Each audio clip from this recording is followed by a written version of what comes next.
નમસ્કાર, મારું નામ છે શ્રી વરામીર. ભારતના જ્યોતિષ, ખગોળ, ગણિત, ધાતુશાસ્ત્ર, રત્નવિદ્યા વગેરે વિજ્ઞાનના ક્ષેત્રે ઘણો મોટો ફાળો છે. મેં બૃહદ સંહિતા નામના ગ્રંથની રચના કરી હતી, જેમાં આકાશી ગ્રહોની માનવીના ભવિષ્ય પર થતી અસરો, મનુષ્યના લક્ષણો, પ્રાણીઓના વર્ગો, લગ્ન સમય, તળાવ, કુવાઓ, બગીચા, ખેતરમાં વાવણી વગેરે. આ ઉપરાંત મેં પૃથ્વીની પોતાની ધરી પર ફરવાની ગતિનો વિરોધ કરતી કલ્પના પણ કરી હતી. આભાર. નમસ્કાર, મારું નામ છે શ્રીનિવાસ રામાનુજન. શ્રીનિવાસ રામાનુજન 20મી સદીના ભારતના સૌથી મહાન અને સૌથી પ્રખ્યાત ગણિતજ્ઞ હતા.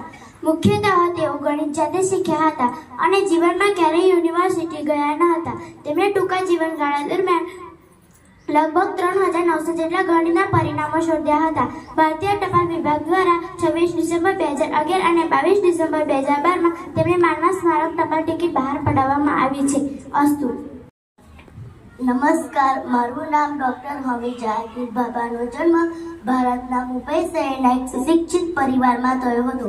તેઓ યુરોપના અલગ અલગ દેશોમાં ગયા અને ત્યાં વિદ્યુત અને ચુંબકના વિષયોની સાથે કોસ્મિક કિરણની ખોજ વિશે જાણકારી આપી.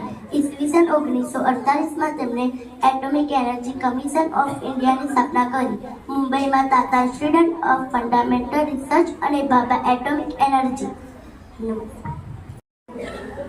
નમસ્કાર, મારું નામ છે આર્યભટ્ટ. મારો જન્મ ઈસવીસન 476માં થયો હતો. મારી શોધ ટેબલ ઓફ સાઇન અને પાઇન મૂલ્ય. આર્યભટ્ટ ટેબલ ઓફ સાઇન પાઇનના મૂલ્યના શોધક હતા.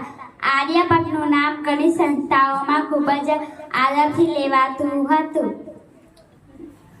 આર્યભટ્ટના નામ પરથી કેટલાક જ્યોતિષ મંડળો ચાલે છે. અસ્તુ. મારું નામ છે ડૉક્ટર વિક્રમ સારાભાઈ. ડૉક્ટર વિક્રમ સારાભાઈનો જન્મ અમદાવાદ અવધૂત પરિવારમાં થયો હતો. ભારતે અવકાશી અને સંદેશા વ્યવહાર ક્ષેત્રે સફળતા મેળવી, તેમાં તેમનો ફાળો ખૂબ જ મહત્વનો છે. અમદાવાદની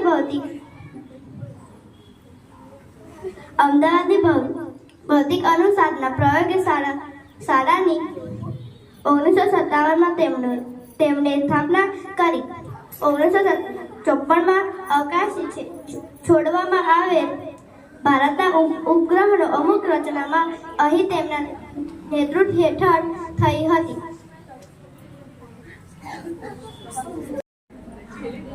બ્રહ્મગુપ્તનો જન્મ ઈસવીસન 598માં થયો હતો. બ્રહ્મગુપ્ત શૂન્યના મહત્વ આંકનારા ગણિત શાસ્ત્રી હતા. પ્રાચીન ભારતમાં શાસ્ત્રીઓમાં તેમનું નામ ખૂબ જ આદરથી લેવામાં આવતું હતું. અંકગણિત તથા બીજગણિતના જ્યોતિષ વિજ્ઞાનમાં ઉપયોગ કરવાનો શ્રેય તેમનામાં મેળવેલ છે. 30 વર્ષની ઉંમરે તેમણે બ્રહ્મસૂત્ર નામનો ગ્રંથ લખ્યો હતો. અસ્તુ. નમસ્કાર, મારું નામ છે સર ચંદ્રશેખર વેંકટરામન. સર ચંદ્રશેખર વેંકટરામનનો જન્મ ભારત દેશના દક્ષિણ ભાગમાં આવેલા તમિલનાડુ રાજ્યના તિરુચિરાપલ્લી શહેરમાં હિન્દુ બ્રાહ્મણના ત્યાં થયો હતો.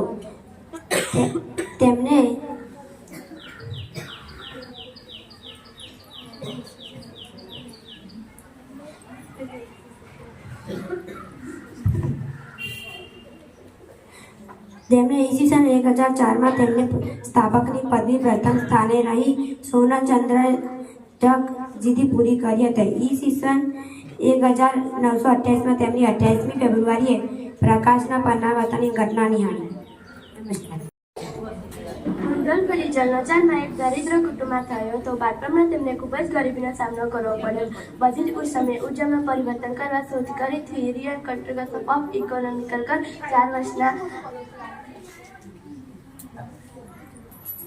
ખૂબ જ ઉપયોગ.